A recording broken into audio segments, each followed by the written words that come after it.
that's not what we want to start with.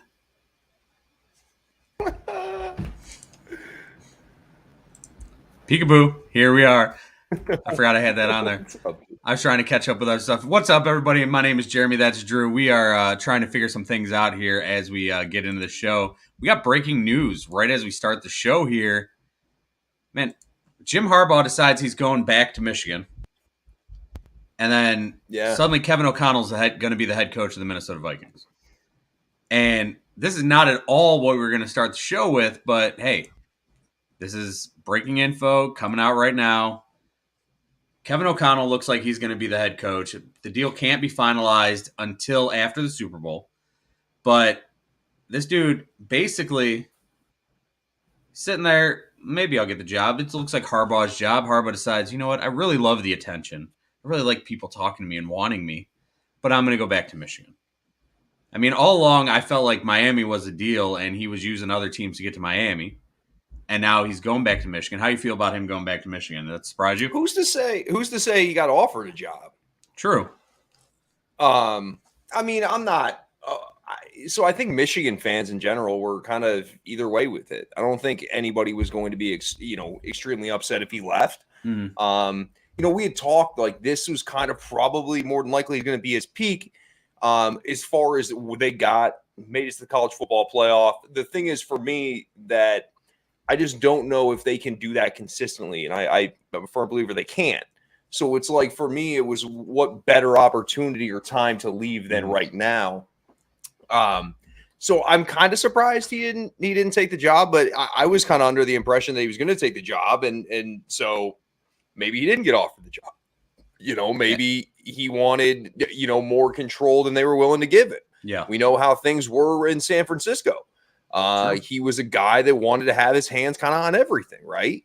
And so maybe they just couldn't come to terms, and we won't know that until the coming days, I'm sure. Mm-hmm. But I wouldn't put it out of the realm of possibilities that the Minnesota Vikings just didn't make him an offer. And then he was like, "Oh, Michigan, I'm coming home." It's like, all right, dude. I mean, and I could be wrong, but we'll see. No, I can see that, and we've heard the way things ended in San Francisco with him, but now you hear the stories coming out of Jacksonville with Trent Baalke and the things going on at the Senior Bowl, and we'll get into that a little later. But now Kevin O'Connell looks like he's got the job. So you had three guys that were the finalists. It looked like Raheem Morris, Kevin O'Connell, Patrick Graham were the three finalists. And according to Dan Graziano of ESPN, the other finalists have been told that it's going to be Kevin O'Connell. So dude, two black guys get passed 65 up. People. What's that? They interviewed like 65 people. Oh, they definitely did their due diligence. It was like one of the most thorough interview processes I think I can remember. Yeah, and I feel like it was really coming down to Patrick Graham or Kevin O'Connell. I felt like Raheem Morris would have just kind of been going the same way you went with Mike Zimmer, like you're keeping that same style. But now it seems to be O'Connell's job. O'Connell started his coaching career in Cleveland as a quarterback's coach under Kyle Shanahan, if I remember correctly, on the Mike Pettin staff before Hugh Jackson came in. And yeah, we'll talk Hugh Jackson more later. He then went on to where Hugh Jackson's talked about. He then went on to San Francisco. He was on the offensive staff of Shanahan. Then went to the Washington football team, and then eventually to the Rams in 2020, where he became the OC. And everyone was like, "Oh, you've worked under Shanahan and McVay." Right. We love He's been touched by the Spirit. Yes. You've been touched by the angels. Right. If it's not Belichick or Saban and it's Shanahan and McVay, then you're pretty good. Now, he does have a Belichick. I mean, he's been touched by Belichick as well because he was drafted by Belichick in 2008. Touched by Jesus. I mean, he's got everything you want in a football. The Father, Son, and the Holy Spirit touched this man. I mean, this kid, he's 36 years old. Drafted out of San Diego State, I believe, in 2008. Like, coaches get younger and younger. I feel like it's crazy. I mean, I think the younger ones are more innovative, right? I think the younger ones are a little bit more innovative. And that's not saying that the older guys can't, change up what they do, but it does seem like this young blood, Shanahan, Cliff Kingsbury, McVay, they all kind of have, they're just super creative offensively. I think that's kind of the thing that ties them all together. Yeah, and maybe it does. Maybe that's what the NFL is looking for. And we'll we'll go back into the head coaching ranks probably later in the show, but let's get into the big story of the week. I mean, this is the week between the Super Bowl. Like, this is a week where usually nothing really big going on. Some coaches get hired. You got Can the we Senior say Bowl going something? on. Why the hell do we have to do the week break between the Super Bowl? I don't like it. Nobody cares about the Pro Bowl. You can have the Pro Bowl the week after the Super Bowl. The Pro Bowl's going on, and we're not even going to discuss it. I mean, I have no interest in it. What the hell do you have to say about it? Hey, Kirk Cousins is a Pro Bowler now. Hey, I mean, the Lions got another Pro Bowler this week. Did they? I didn't even see Jonah Jackson. Oh, I did. Okay, I did see that. Yeah. That's right. So now you can say you have a Pro Bowl guard who replaced a Pro Bowl guard you guys let go a couple years ago. I mean, yeah. So it's just a terrible game. There's nothing good to any of it. And it's just like, why do I have to wait 2 weeks? I'm not going to watch the Pro Bowl. I will watch 0 seconds of the Pro Bowl. 0. You're not even giving it one chance. I would rather watch Blippi. Oh man, serious. You into the Coco Melon stuff? Or are you sticking with Blippi? What you got going on over there? We've kind of matured from Coco Melon a little bit. You know, like we've got a little older now. We do like a lot of Spider-Man and cool. Shit like that. But yeah, I mean, I would watch Blippi for 3 hours. 3 hours of Blippi over the Pro Bowl. Yeah, I'm kind of with you. I have no interest in the Pro Bowl, and it's terrible. Just do away with it. Just do away with the whole thing. We are 8 minutes into the show, and it's not at all where we thought it was going. Probably 30 seconds before the show started, but this is the Full Coverage Football Show. If I didn't say it, hey, check us out all over social media at Somerville CLE, at Detroit Dave 7. Check us out on TikTok at FCFS Pod. Like, share, subscribe, hit us up anywhere you listen to pods. We are there. YouTube, Facebook, Twitter, Periscope, all that. And yeah, I'd probably watch this show again before I watch Blippi, but hey, I mean, I'm with you. Okay, I agree with that. I don't know if I'd watch the Pro Bowl. I've actually never watched Blippi. I think that my kids are older than that. I got a lot of Dora the Explorer, into a bunch of Disney shows where the girls are all grown up now and half-naked pop stars. So yeah, it's kind of a weird situation over here for that stuff. But anyway, let's get into the Brian Flores stuff. Okay. So Brian Flores, he was the Dolphins head coach, and he, in our opinion at the time, I believe both of us kind of agreed that he shouldn't have been fired. It was he was a surprise of the guys who were fired. And now he is suing the NFL. And yesterday it came out, he's suing the NFL. And the way I look at this, I have this written down. Let me make sure I get what I had here. I read the lawsuit, 20 pages today. I sat down with someone I know who does law, and the way this thing reads. Wait, what? Yeah, I got a friend who does some law work. I had to talk to her anyways for other personal reasons, and I'm like, let's talk some Brian Flores. So breaking down lawsuits. I'm like, let me ask you something, because if you read it, it doesn't read like an actual lawsuit. I mean, if it's filled more with things like that the NFL needs to fix, and it's a clear thing that we know. We've joked about it on this show, some of the things that it needs fixed. And if you look at it, it's more of those terms than terms that'll hold up in a courtroom. I mean, it begins with an MLK quote and then basically turns into a history lesson about the NFL for 20 pages. I mean, it was written in a way that would grab fans and media attention more so than courtroom attention. And I don't know if Flores right now is throwing away his career as much as maybe he's ready for that career to die on a cross for the African-American coaches that come after him to kind of get an actual chance at these jobs rather than nepotism of the white guys who have been touched or blessed by Saban or McVay or Shanahan or Belichick, as we've talked. And I mean, this is a crazy thing to come out of nowhere. And of course, Hugh Jackson has to put his nose in the business all of a sudden, and we'll get into that. But basically what Flores is saying is that we got guys going out there and getting interviews that are shams. And we joked about that probably last week or maybe even 2 weeks ago, where Gerard Mayo got the interview with the Raiders, and I don't think either one of us gave that a second thought as he had any chance of getting that job. Right. I mean, neither one of us. And Tyrell Austin has gotten chances at head coaching jobs, never got hired. Deuce Staley, 5 years ago, I think he was part of the Eagles hiring. They basically did that so they could move on and get Doug Peterson or whoever they wanted. We appreciate him. And yeah, Deuce Staley, by the way, doing an excellent job. Glowing reviews so far for what he's doing down there at the Senior Bowl right now in Mobile. And you look at these guys, they're just getting, the Rooney Rule was put in place to It give doesn't these work guys a though. shot. It But doesn't basically work. what it's doing, we're blowing past these guys. So my thing with this Flores thing is not the fact that it happened and that he did it. That was kind of surprising, but it's the amount of people who are shocked by it, like what he's saying. We joke about it, and we all know there's so many sham interviews just to satisfy the Rooney Rule. I mean, are you Right. shocked by the lawsuit or the fact that he's doing this, or what are your thoughts on it? As I keep rambling, I don't. It tells me he wasn't getting another job this year. Is mm-hmm. what it tells me, because he's essentially just kind of put his NFL career as a head coach is probably going to be over. As we know how the NFL is, right? If Raj wants to keep you out, he will. The reason I say the Rooney Rule is just inefficient, it doesn't work, is the simple fact that, like, this entire exchange between Bill Belichick and Brian Flores, I think it was Brian Dable, like, this was on a Monday or whatever it was, and it was essentially Flores wasn't getting interviewed till Thursday, so they had already made their decision on who to hire, which is again why, like, the Rooney Rule. So, like, yes, what he's saying is factual. Like, they essentially scheduled interview to suffice what the rule is. However, like, why even have to do it that way? Like, yes, is there a very small amount of African American head coaches? Well, I believe there's just one at this point, if I'm not mistaken. Tomlin. Yeah. So, and Mike Tomlin's been there so yes, certainly there's an issue there, but there's been an issue forever. So the Rooney Rule clearly is not working. And I think it's also ridiculous to have people potentially interview candidates that they have no interest in hiring. It's a slap in the face of the candidate. It's a waste of time for the GM and the owner.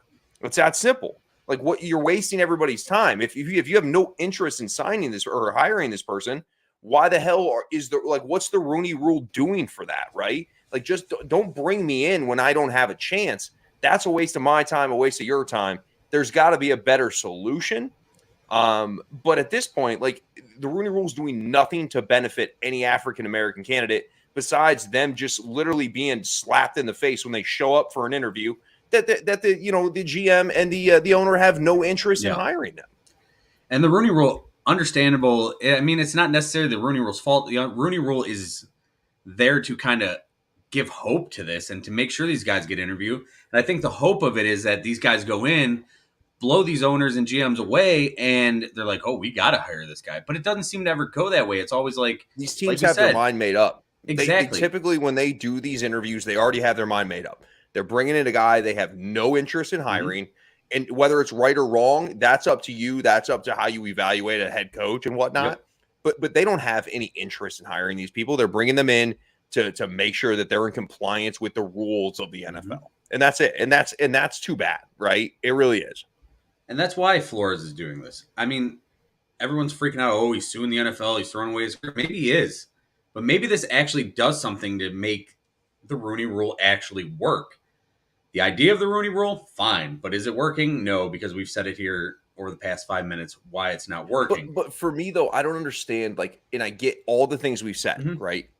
But I don't understand his basis that he can go into a courtroom and say that it's just racism, right? And that's the other part of this. Because although the Rooney Rule is not worked and there should be way more African-American head coaches in this league, this instance isn't necessarily that, right? They're like, the organization is going to sit there and say, hey, listen, we had to do this in order to be in compliance. Like, so it's the guy that they want is the guy they wanted, whether he's black, white, green, brown, right? It doesn't matter. Yeah. So I don't know how all of this is held up over time if this lawsuit continues and there's not some sort of a settlement, which more than likely there will be, knowing the NFL. They'll just kind of push it under the rug. Brian Flores this may be a very lucrative thing for him to do potentially. He doesn't have to coach anymore. But again, I just don't like. It'll be interesting to see how it plays out because it's not as cut and dry as you would think on the surface. Lots of the things he said were ridiculous, but I don't think that's cut and dry in a court of law when you're trying to say, this is what the NFL I'm suing you for. It's like, how are you going to kind of prove those things? And maybe you can, I don't know. That's exactly why I said at the beginning, it's it doesn't read like a lawsuit. It's more of a history lesson and basically saying this is what happens, flat out. And will this hold up in a court of law? Probably not, but I don't think it gets there. I think I'm with you on the fact that it probably does end up being swept under the rug. A lucrative deal gets made, and maybe it opens people's eyes because right now everyone says, "Oh, well, the thing is, you got 32 billionaires and they're all white, and they want to hire people who look like them and people they feel comfortable around."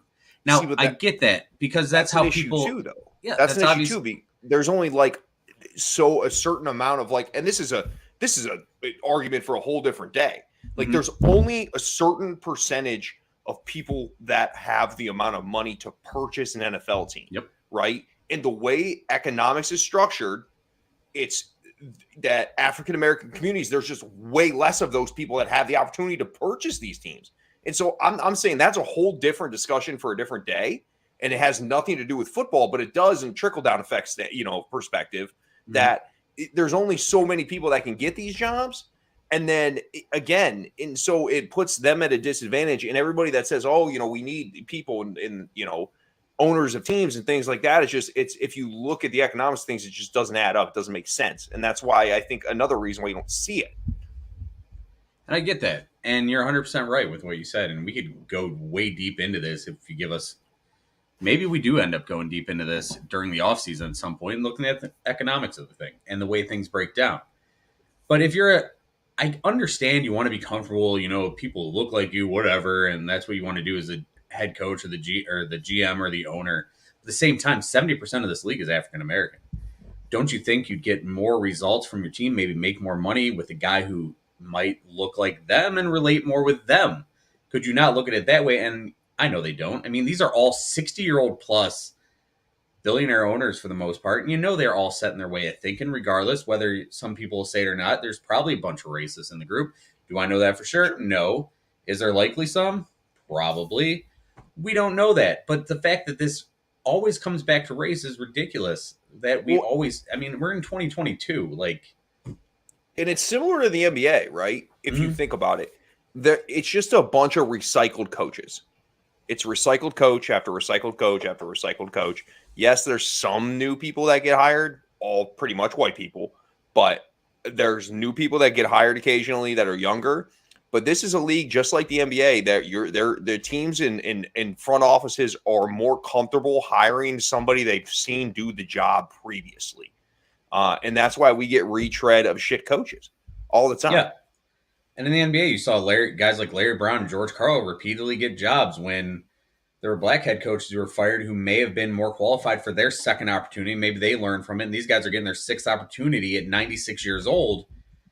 And that goes back to the NFL when you look at the Raiders this week. The Raiders this week hired Josh McDaniels. Josh McDaniels failed in Denver. Then he accepts a job in Indianapolis. And then all of a sudden he's like, no, I'm going to back out of it after agreeing to it. Like, if a black head coach candidate did that, I feel like he doesn't get that other opportunity now to become the head coach of the Raiders. In fairness, it was a long time ago, but yes, it was. I mean, not the Indianapolis thing as much as his time in Denver. No, yeah, I agree. And I mean, is that a guy you really want running your franchise? A dude who's backed out, failed once? I mean, yeah, it was only 2 years in Denver, and after that, I would have given him another shot, and I think that was fair to get the shot in Indianapolis. But then to accept that job, get guys to come in as the assistants, have them leave other jobs, agree to contracts, and then back out of it yourself, and then leave those guys there. Now, those guys did pretty well, including Matt Eberflus, who just took the job with the Bears. But Josh McDaniels, was a shitty deal, dude. It was a shitty deal. It was.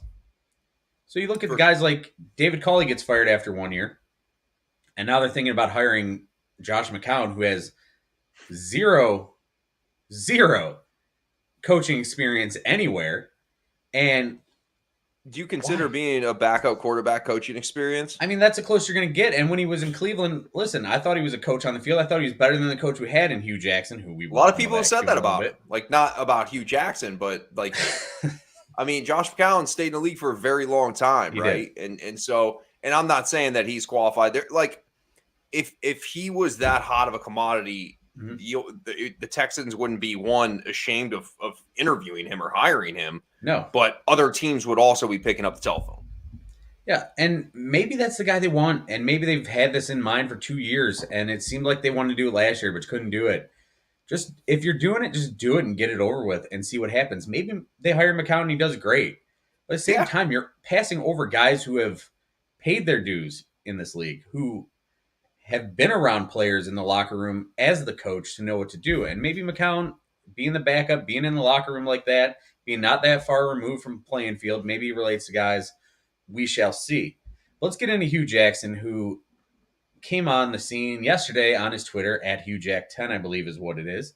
Don't plug Because his Twitter, dude. Don't plug go his to it. It's Twitter. hilarious. Also, if you go on Cameo and you need something for your bar mitzvah or anything, got Hugh Jackson on there. Hugh Jackson's there, Bar baby. mitzvah? What the I mean, all right, man. but anyway, I digress. Hugh Jackson comes on the scene because in this lawsuit, Brian Flores says that Dolphins owner Stephen Ross said, "Hey, I'll give you $100,000 if you tank the season for every loss." And listen, we knew the Dolphins were tanking. Was anyone shocked that they wanted to tank? No, we all knew they were trying to tank. And he decided to go against that, and they looked pretty good. We all thought they were crap. You and I sat here his first season in Miami and said, this guy's coaching his ass off to get what he got out of that team.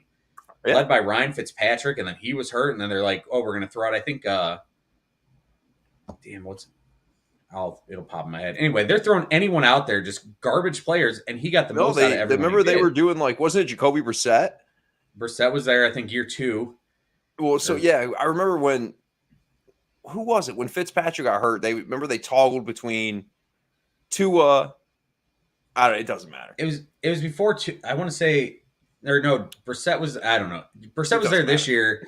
Fitzpatrick was there last year, and the year before that may have been Fitzpatrick and the kid out of UCLA who's a draft bust, Josh Rosen. They had Josh Rosen on that team, and they were playing him. I mean, it was a crap team, and they were offering him $100,000 to lose, and he said he couldn't do that to the players or the staff.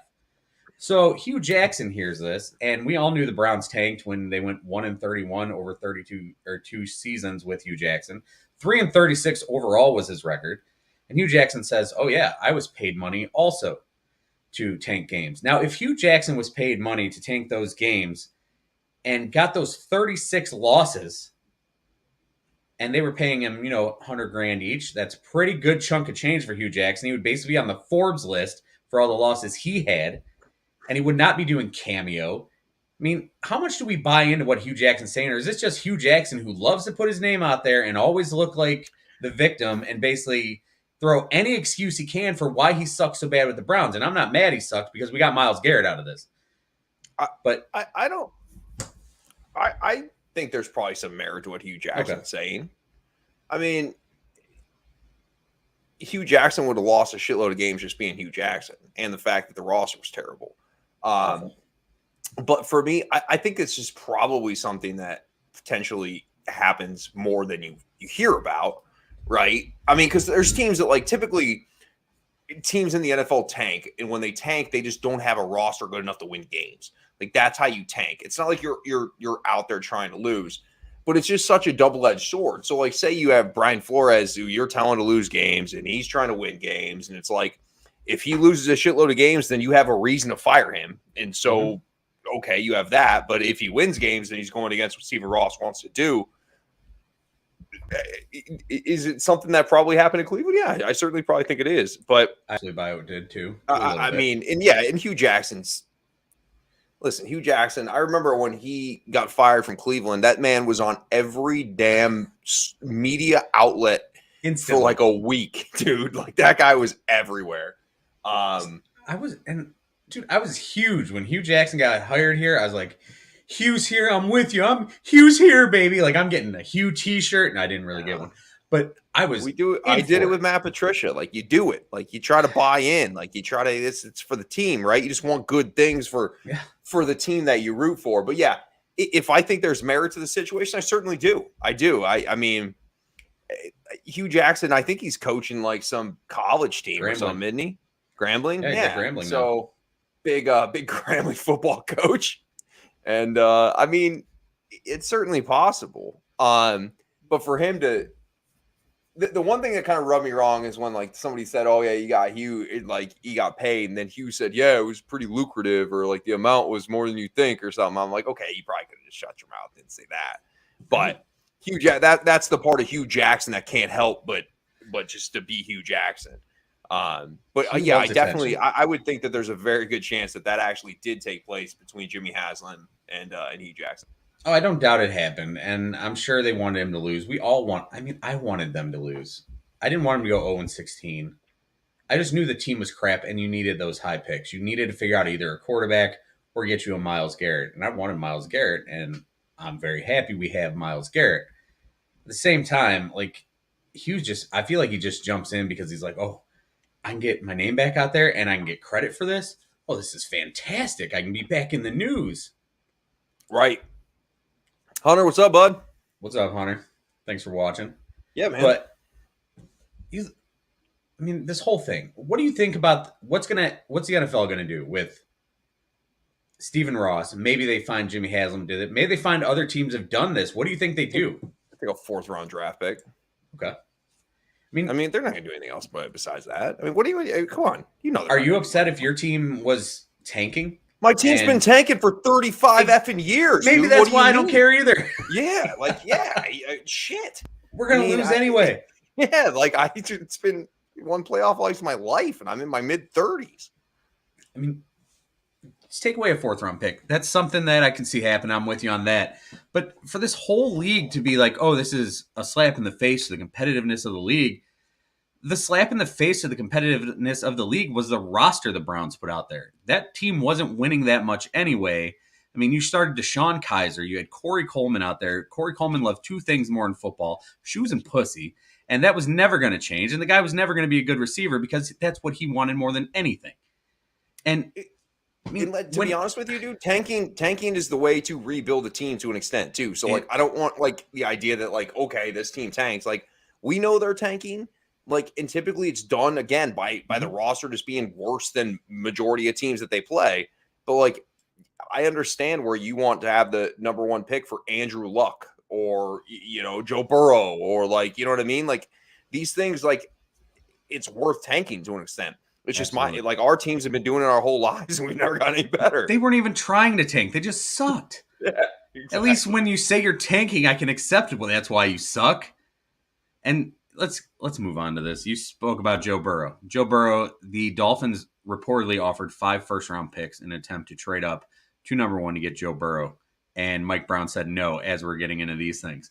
But Joe Burrow led. I didn't see that report. 5 first-round picks. That's a Peter King report a while ago. And it wouldn't surprise me that they offered that because Burrow is the damn man the way this boy plays football right now. And Joe Burrow led the Cincinnati Bengals to the Super Bowl. And we are half hour into the show, and we're just now talking about the Super Bowl matchup. We had 2 great championship games. Well, we got next week too, right? We got next week. We do. We can do a full breakdown. We'll start previewing this game next week. We'll talk about the championship games right now for a little bit. We'll get into that. What did you think about the AFC title game? What stuck out to you? How terrible Patrick Mahomes was in the second half. Ooh. And all the Bengals did was say, hey, you know what, our defense, we were trying to do special things in the first half. He tore us up. Second half, we're just going into base. We're going to cover the flat, and we're going to play 2 deep zone. And Pat couldn't do anything. The play of the game for me was the last play of the first half.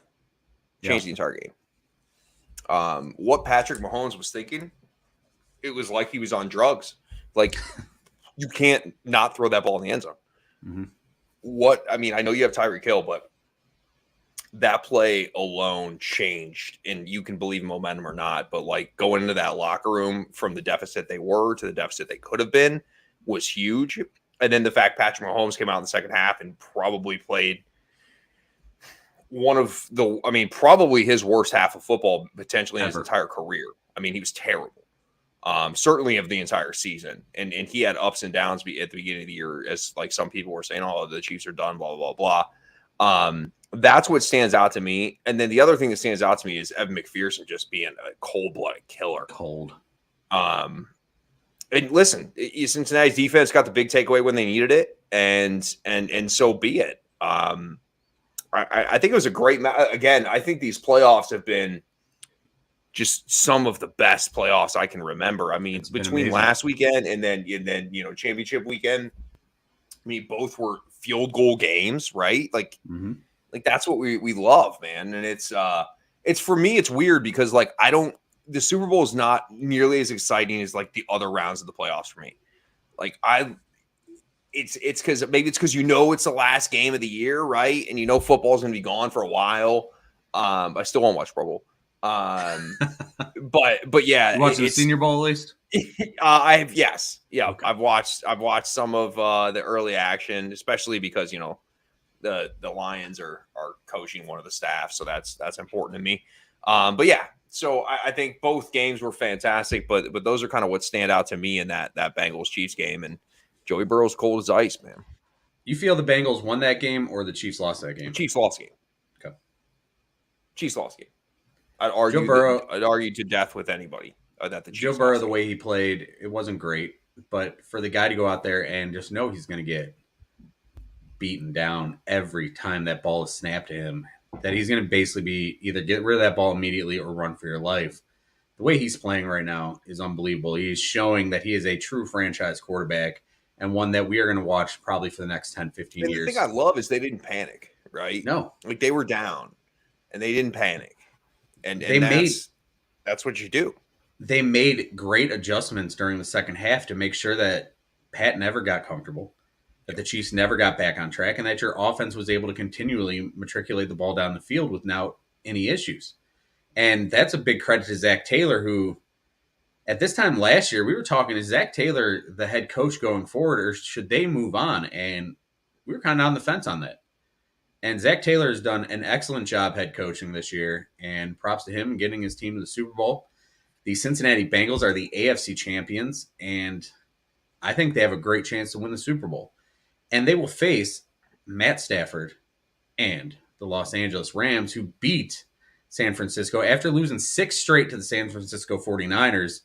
This was a weird game because both guys who, you look at these guys, the way they coach, you always think, oh, these are aggressive young guys, and they're kind of the gunslinging head coach, but they're really not, especially Sean McVay. Sean McVay is super conservative, and he had 2 of the worst possibly ever challenges in the second half of that game, and then got bailed out by the fact that you have a great running team on the other side led by Kyle Shanahan, who on a 4th and 2 gets 2 chances to really think about going for it and keeping the ball in his offensive hands and maybe win that game that way, and then he decides to punt it and stayed conservative. The conservative nature of that game, I think, changed it. And then finally, the Rams are able to break through and win that game when Stafford, the reason he was brought there was to make throws like the play he made on 3rd and 3 with about 3 minutes left when it was 17 all, and he just throws a rocket perfectly into the arms of Cooper Kupp on a slant. Those are the throws Jared Goff doesn't make, and not many guys do. Thanks, the dude. Perfect. Okay. I mean, it's the truth. How is Jared Goff catching a stray bullet, dude? He's doing nothing. He doesn't throw darts like Matty Stafford, and you know thanks, that. man. Thank you. I didn't know We can't argue that. Listen, I got to talk about Hugh Jackson. You got to listen to this shit. Right? Thanks, man. We're just Jared Goff off in the air, dude. We're just killing ourselves because our team sucks still. But for the Rams to do that and the Rams to get in, good for Matt. I want to see him make the Super Bowl, and it's got to suck for you. It's bittersweet because you wanted that higher draft pick. And I know you do like Staff as a guy and a guy who led your team. So kind of bittersweet for you. What do you like in the – I mean, what stuck out to you in this game? You mentioned – I think there's 2 kind of things that play into the conservative play call to an extent. One, it's a division rivalry. It's these teams know each other so well, which you don't typically see. Like, right? Like we're in the championship game. 2 teams that know each other so well. To your point, the 49ers have won 6 in a row. It's one thing that stands out to me. Jimmy G sucks. He's not very good. And we knew that. Him in a little bit. And that just speaks to the ability of Kyle Shanahan to just to make do with what he has and just get everything out of what he has. I mean, look at the season Deebo Samuel had, right? Like they've turned him into just this multi-faceted player. That's 2,000 multi-purpose yards. Yeah, it's so intriguing to watch, right? But again, Matt Stafford made the plays down the stretch. And Matt Stafford got knocked a lot for being on the Lions, and this is tough for me. But like at this point, it's like, is it pick 32 or 31 for the Lions? I would rather see Matt Stafford win the Super Bowl. That's just kind of how I feel about it at this point. Most of the year, it was like, hey, yeah, right.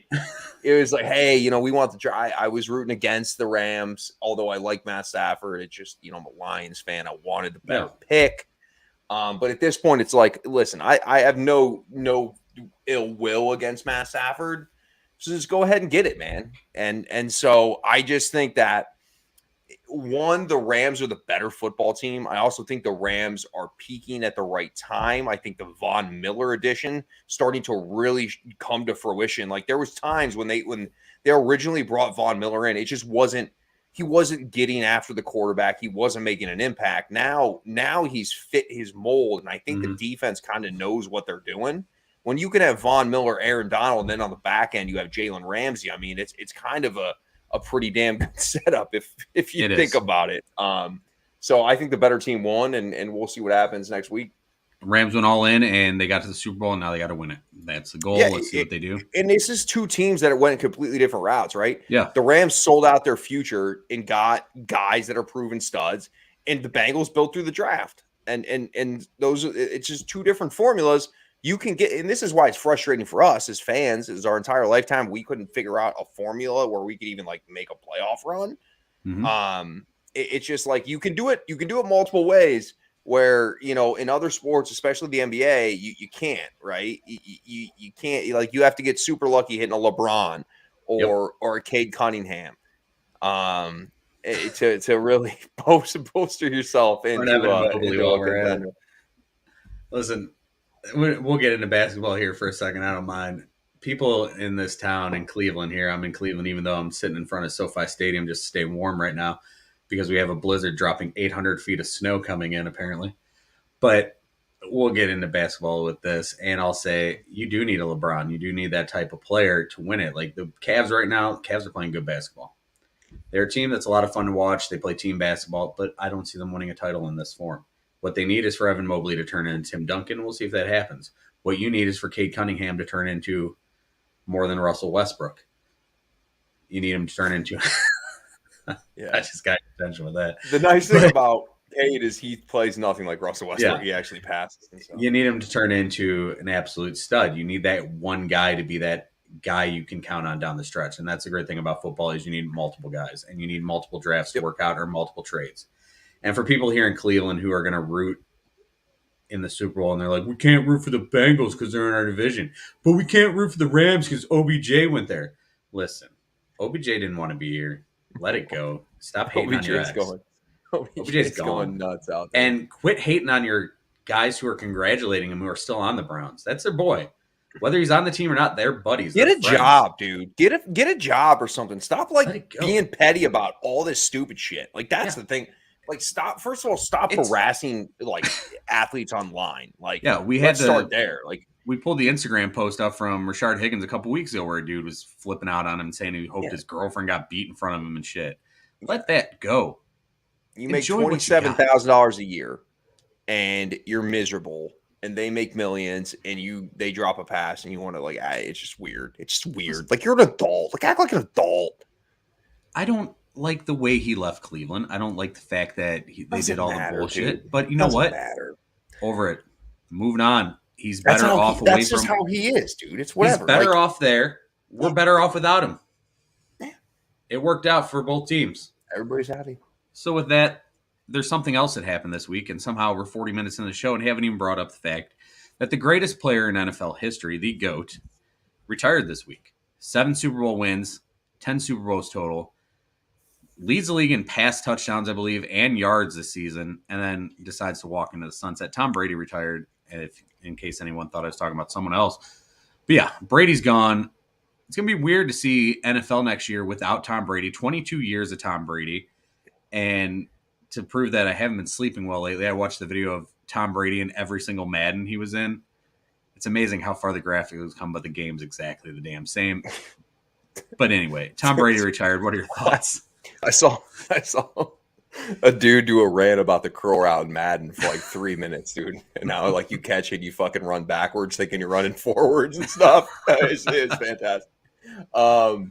As much as like I probably hated Tom Brady for a majority of his career, I feel like Tampa Tom was like more likable. 100%. I'm gonna miss Tom Brady in the NFL. It's that simple. Like, I just think it's gonna be weird, right? For him to walk out, listen, I mean, he played to 5? Yeah. How old? Yeah, like we can't expect him to play for 50. Like, I know he had a great year. I know that and to your point, led statistically in multiple categories, and he still was really good.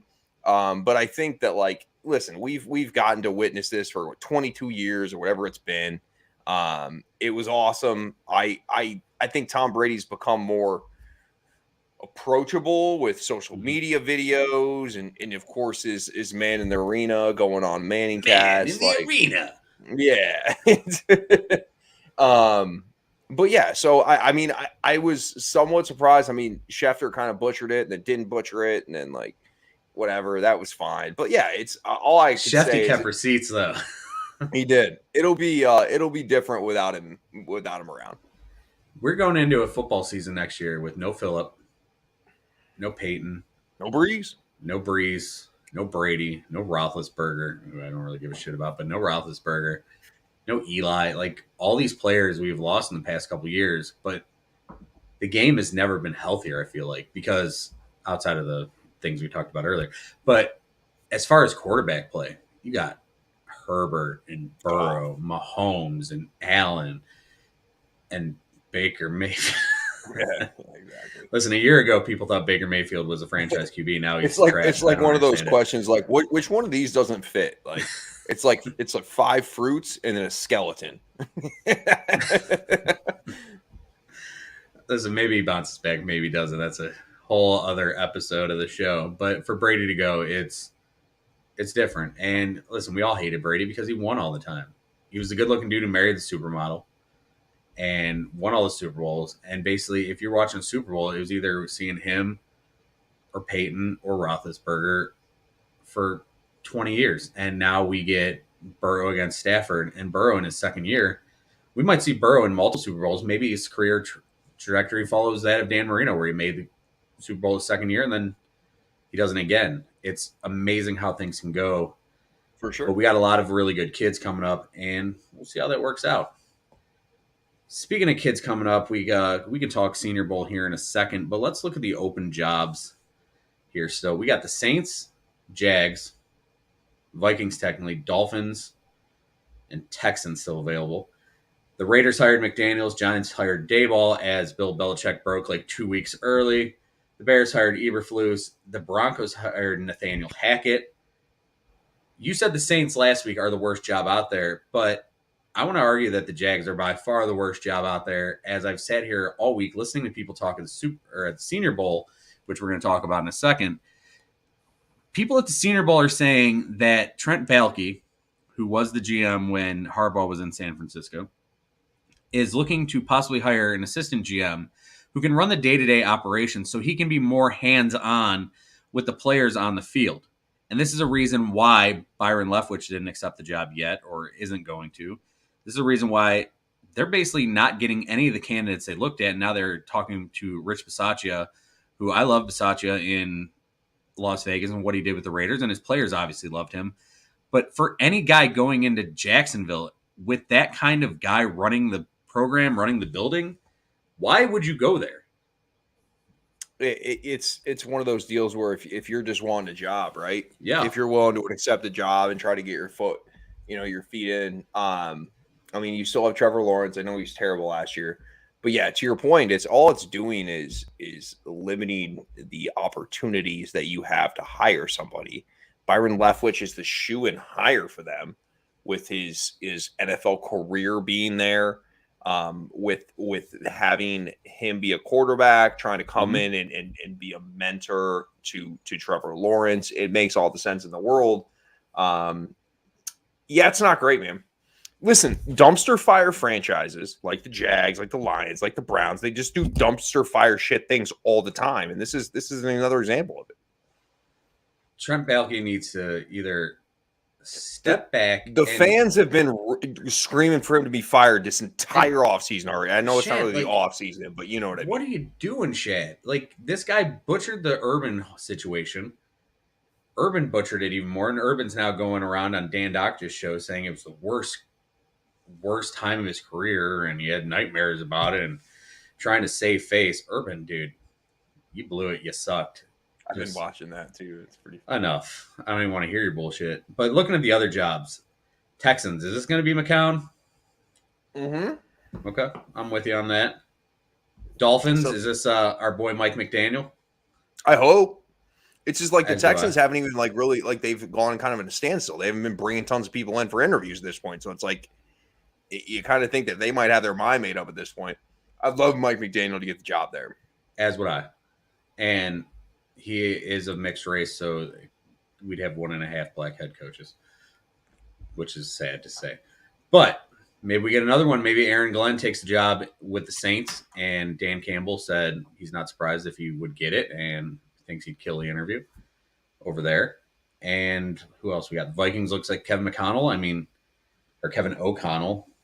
These jobs are finally narrowing down. We're finally getting into see who the head coaches are. And this is Senior Bowl week. You want to have your head coach by now because there are so many players at the Senior Bowl that are very interesting to watch, especially to get a full idea what your team needs. And yes, each team has one scout down on the field every practice to watch what's going on. Your team has a guy by the name of John Dorsey walking around in a gray sweatshirt and khaki shorts, surprisingly.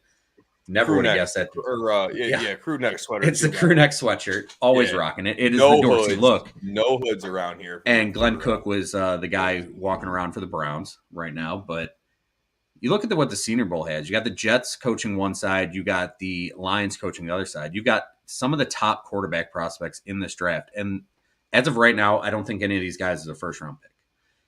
However, well, they are. They're all going to be first-round picks. Somehow. Right. Yeah. Okay. Yeah. I know what you mean. I agree with that. I wouldn't. I mean, as far as my grades looking at it, I don't have them as first-round picks. But you look at the talent down there, and this is something you don't usually see. You don't usually see the top draft prospects at quarterback all down there at the same time. You're going to see these guys compete against guys who they need to battle for draft spots, who need to learn a quick offense, who are probably working under center for the first time in some of their careers.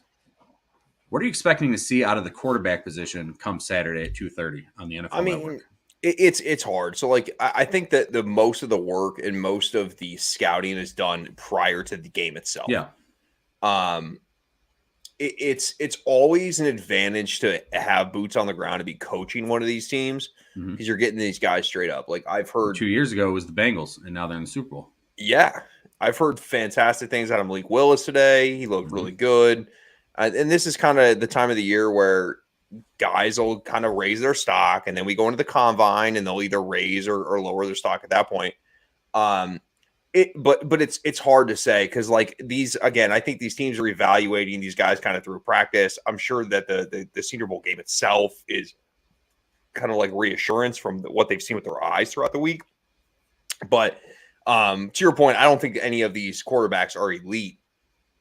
But I do think multiple quarterbacks get taken in the first round because this is the way that things work in the NFL. Yeah, for your team, they are coaching the American team, I believe, and they have Sam Howell and Malik Willis on that side of the football. You got Brian Robinson Jr. Let's see who else is on that side of the roster. As far as guys you really want to look at, you got Ontario Drummond out of Ole Miss, Calvin Austin out of Memphis, who's a small receiver but quick and shifty. These are guys your team gets to look at up close. Mainly, you're looking at Sam Howell, who I thought coming into the season was going to be the best quarterback prospect. And you're going to hear a lot of great things about Malik Willis this week because when you look at Malik Willis, kid is off the charts athletic. He's got a rocket arm, but really it's what does he do at the next level as far as the speed of the game all around, and what are they getting out of him as far as X's and O's? I think that's a huge thing for your team to figure out this week. And maybe you're in Senior Bowl week when like I read an article about people raving about Malik Willis throwing a check down. Yeah. They're like, he got through all his progressions and he threw a 3-yard check down. It was like 3,000 words on it. I'm like, okay, all right, well, good for him. You'll see a lot of stuff about that. Like Jermaine Johnson, the second out of Florida State. This is a kid who was at JUCO, who I had as a first-round pick going into this week. And now the way people are talking about him in practice, this guy is going to be like the number 2 overall pick. Like, he's jumping ahead of Hutchinson and Thibodeau because he's just been amazing in Senior Bowl practice. But those aren't the guys you really want to look at, not the first round picks. It's the guys you get a chance to see who might not be first day picks, but they'll be second day, maybe later round. Like Kobe Bryant, a defensive back out of Cincinnati, is a guy you want to look at. Maybe a guy like another guy out of Cincinnati, Myjai Sanders, who he's on that borderline of first, second round picks at a defensive end position where he can rush off the edge, but he's kind of raw. Guy out of Ohio State and Haskell Garrett, you're going to get to see what he can do. These are guys who really have to prove themselves to see how high they can go. And there's kids like Christian Watson out of North Dakota State, who's a 6'5 receiver who runs smooth, guy to watch out. I think fits your team perfectly if they were looking at him maybe late, 80s to 100, somewhere between there. He'll probably pick Alec Pierce, another guy out of Cincinnati. Cincinnati's got 3 or 4 kids here who are going to be second day picks. And Alec Pierce they got Sauce. And they got Sauce, who I think is a top 10 pick. That's how good he is. I mean, for the Senior Bowl, it's really going to come down to everyone's going to talk about the quarterbacks, but there's a lot of really underestimated talent who are going to get to show off what they can do. For Watson and Pierce, I think they got to show that they can catch the ball with their hands. Pierce was a guy who let the ball get into his body too much. Same thing with Watson. But once they get the ball in their hands, they're tall, they're lanky. They're lanky, they're deadly with the ball. So that's something to definitely keep an eye on. And it's great for your team to be down there and doing this because it gives them a chance, especially to meet these kids one-on-one, because you only get so many, once you get to the scouting combine, you only get so many one-on-ones. So coming out of this, who are some guys you expect your team to maybe look at in the draft? I mean, they're definitely going to look at quarterback. Yeah. So I don't know when they look at quarterback, though. I mean, so of course the first round pick is going to be a defensive end. So they have multiple needs, right? Mm-hmm. So it's interesting to me that Kyle Hamilton's going to be a top 5 pick. You don't see a safety go in the top 5 very often. But they definitely need to upgrade wide receiver. Now, at 32, does somebody fall to them? Because I do believe that there's a lot of talent at the wide receiver position this year. And you can get somebody good at the back end of the first round. They're picking at 32 and they're picking at 34. So, or do they move up back into the first round to draft said quarterback if they're in love with a guy? I tend to think that they don't. I tend to think that this team is still in the spot where they need to build. And then I just think it's defense across the board, to be honest with you. You need to get a wide receiver in there. The offensive line shored up. You're going to need defensive help. Safety is a position of need. It's just they're not going to reach for a safety. I think you can get one later on. Yeah, for them, I think there's a great chance, looking at things right now, depending on how free agency goes and what happens there, but I think there's an excellent chance that Thibodeau and Hutchinson could be there at 2 for them, and they'll have. Oh, I think 100% they are. I think Evan Neal's going number 1. I think Evan Neal has to go number 1 because you have to keep Trevor Lawrence standing up. And you can even see like Daxton, I believe Daxton Hill from Michigan is the safety at the end of the first round or that first, second round pick. Yeah. I think that he could fall there, and that's somebody that they could take. Yeah, and the one guy who I think could absolutely fall to you, and it's going to be a steal if he does, is Chris Olave out of Ohio State at 32. And the reason I think he could slide there is because we already know what Chris Olave is. He is a smooth route runner. He can catch with his hands. He is quick. He's not necessarily 100% 4.3 speed. He's going to run a 4.4, probably 4.49, somewhere around there. But you already know the second Buckeye wide receiver off the board. He will be, and he's probably going to be. This could be the Michael Thomas of this draft, where he didn't get picked higher because we already knew what he was. But Olave just so smooth, just sitting there. But at that pick, Cooper Kupp shows you that straight 4.3 speed isn't necessarily what you need. Mm-hmm. Route running is essential at the next level. You see a lot of speedsters walk into the draft; they'll run a 4.2 something. And then they get in the league, and it's literally a go route, and they don't have a route tree to them. So there's certainly a benefit to take a guy that's a good route runner coming in and can get space. There's difference between speed and space on the football field. You don't have to be the quickest guy. You don't have to be Tyreek Hill to create space. No. And the reason I want to bring all this up with the pick 32 is because do you feel like with that pick, if maybe Sam Howell's sitting there, if Malik Willis is sitting there, Yes. with that pick because it is that second pick that you got where it's not necessarily your pick. You can see it as maybe that's the one you take the gamble with. And at 33, you have a day where guys are going to trade. Do you take your quarterback there Yeah. if one of those guys is sitting there? All right. Yeah, I think you do. So I think because you pick at 34 as well, right? Mm-hmm. So you're picking again in 2 picks. So whether you decide to do it in the first round, which you also have the option of, the 5th-year option, there's kind of, you're paying a guy more in the first round, but there's more options to retaining them longer term than there is in that second round. And I think that's one of the things that's undervalued about having a first round pick. So yeah, do you take the quarterback there? I think if Malik Willis or Sam Howell are sitting there, they certainly have to consider it. Even if they swing and miss, like you're bringing in a guy, like again, we hope to not have a top 2 pick again next year. Yeah. And so for me, how do you expect to go out and get that guy, get that quarterback that can lead this team if you're picking 16th next year? You know what I mean? It's harder to obtain that quarterback unless you want to go the veteran route and give up a bunch of draft capital or pay a shitload of money. Yep. That we've always said the beauty of the NFL is a stud quarterback on a rookie deal. Yep. And you hit it on the head. The reason you do that at 32 is that 5th-round option, that 5th-year option makes a huge difference. And also the way the draft's set up now with that day in between that 33rd pick, the value of that 33rd pick is unbelievable because if there's anyone sitting there, if one of those quarterbacks sitting there, even though you're picking at 34, you might not get your guy because someone's going to make that trade to move up to 33. Oh, yeah, the phones are going all night, right? The party Absolutely. Don't stop after the first round. And as we're talking quarterbacks, a quarterback has become available in trade, a guy we talked about earlier, Jimmy G. Where does Jimmy G end up next year?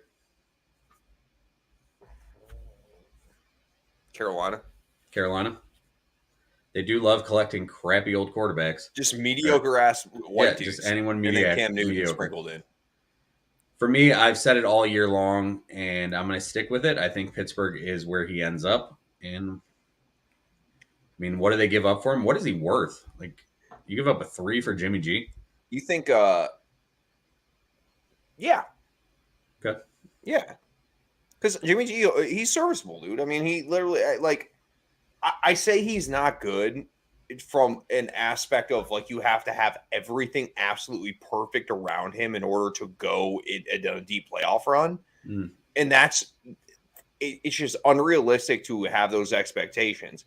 Now, Carolina has nice things going defensively, right? Like we know that and they've roster, got weapons offensively. We talked about it. Like that roster has some talent, but I could see Pittsburgh as well. I mean, I could also see Pittsburgh taking Kenny Pickett in the first round.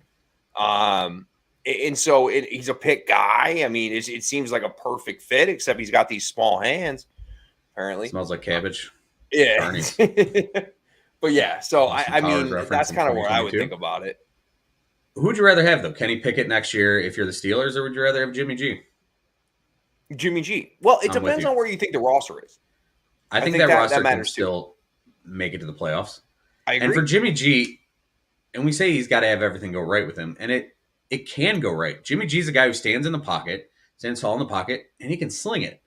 But then he does these Wentzian things at times, and it's mind-boggling the things he does because he has such a clean game, and then all of a sudden he's like, when I say he's not good, he is a top 25 quarterback, right? I'd say there's only 18 to 25. Yeah, I'm with you on that. There's only 32 of these, so like you can win games with Jimmy Garoppolo. You won games with Ben Roethlisberger. Ben Roethlisberger was ass. Jimmy Garoppolo 2 years ago does a lot of the things that Ben Roethlisberger was doing, where he doesn't throw the ball downfield a lot. You have to be able to run the ball. I do see the fit there. He's a lot of dink and dunk short crossing routes, which was exactly what Big Ben was doing. But Big Ben literally couldn't move. Big Ben would get the ball, and that's where he would be throwing the ball from, right? Like, and so I do see the fit there. And Jimmy Garoppolo, again, not terrible, but he's not also going to win you a Super Bowl. If we're talking, like, I think that should be every team besides ours, like, expectation or what their goal is. I mean, look, for me, we're trying to make playoffs. And for Jimmy G, he's not going to fit exactly what they did in Pittsburgh. They're going to have to change the offense because he doesn't get the ball out of his hands as quick as Roethlisberger. He never does. or never will and never has. But I think that's where he fits. I definitely see Carolina as a fit because they love mediocre white quarterbacks. Now, for Pittsburgh, I wouldn't be surprised if they also drafted someone who's more mobile and started to develop him and get something that Mike Tomlin really actually wants. Now, let's see what else we had on the docket tonight. I know there's one more thing I did want to bring up. Got Jimmy G. Oh, of course. The Washington Commanders. So the Washington football team today officially changed their name. They are now the Washington Commanders. What do you think about it? I actually might be in the minority. Well, I'm not going to say that I like the name necessarily, but I kind of like the Washington football team. We got used to it. At first, I kind of was like, all right, listen, like it was different. This is a team that lets you know exactly who they are. They're a football team, right? Like I got confused. I mean, the Commanders is fine. Like, again, I feel like the one thing that people do is shit on names. Like, there's only so many good names. Like, if you sit back and think of, like, take all these teams' names away and you sell people some names that are their actual names of NFL franchises, Browns, like, the Browns would be canceled immediately. Yeah. Like, that shit's not – you can't just name a team of the Browns. Like, that seems racist to me. I know it's Paul Brown. You don't need to give me the freaking Cleveland history lesson. But if you're just like you said, if you're just giving out the names, you're like, what? But like, named after a color? Have you ever seen a team name something and everybody's like, yeah, great name. Like, yeah, the name's whatever. It's not as shitty as the Cleveland Guardians. Embarrassing. Hey, they spent $46 on that logo. Okay, they got it on Fiverr, which is who did our logo. I think we paid more for it. Who you think we're worth as much?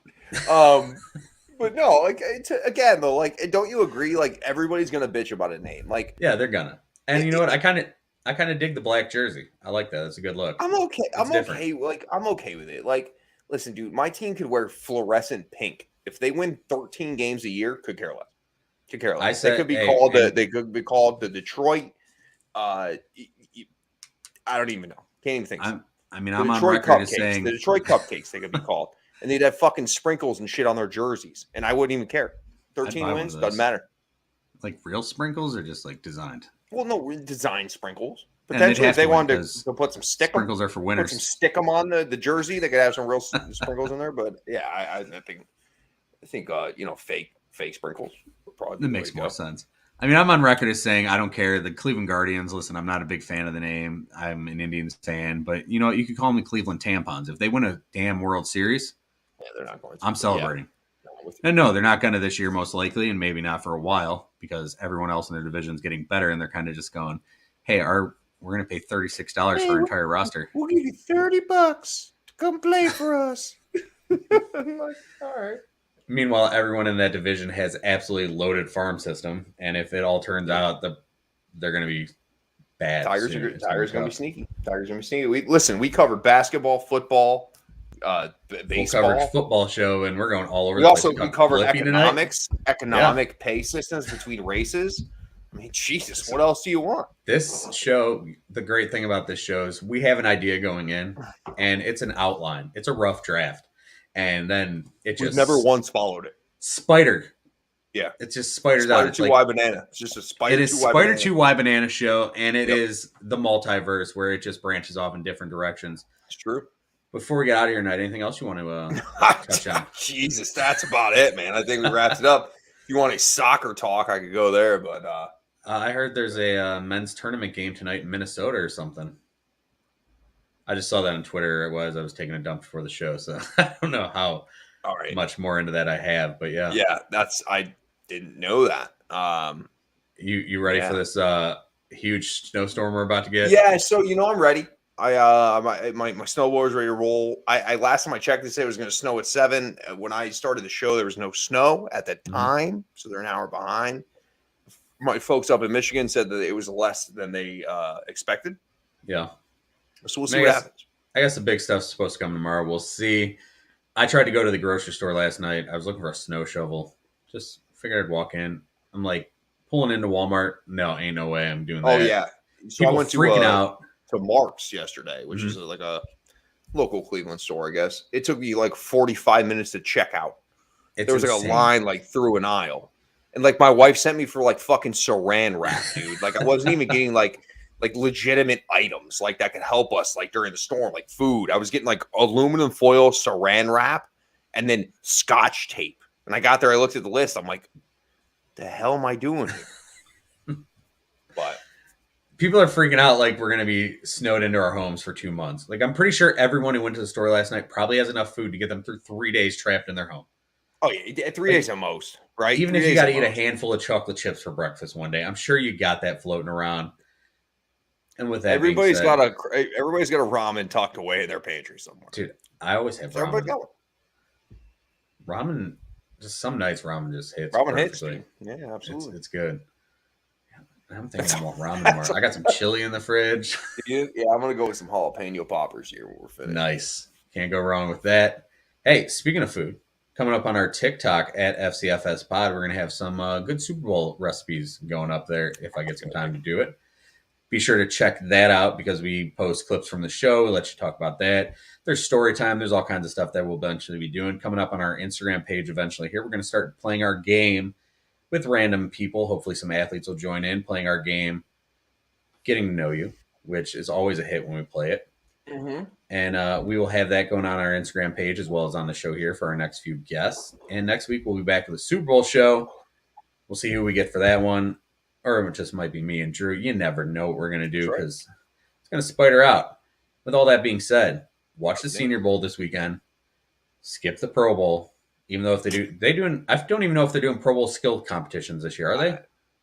I heard they were only do Pro Bowl skills competitions. I'm always cool with that. Like every time I'm scrolling through like Twitter and I see like the 2003 longest throw competition or like the 98 one where it's like Harbaugh versus a rookie Peyton Manning. Those things are always fun. And you're like Manning through Peyton's arm wasn't falling off his neck with that bolt. With that being said, I think we're set on this show. Thank you everyone who paid attention, watched, listened. Do us a favor. Like, subscribe, share. We're available everywhere you listen to your podcast. We're on Facebook, Twitter, Periscope, YouTube, you name it. We are there. Remember, as always, if you live the life you love, you'll love the life you live. Where's my mouse here before we get the circle going? With that, we out.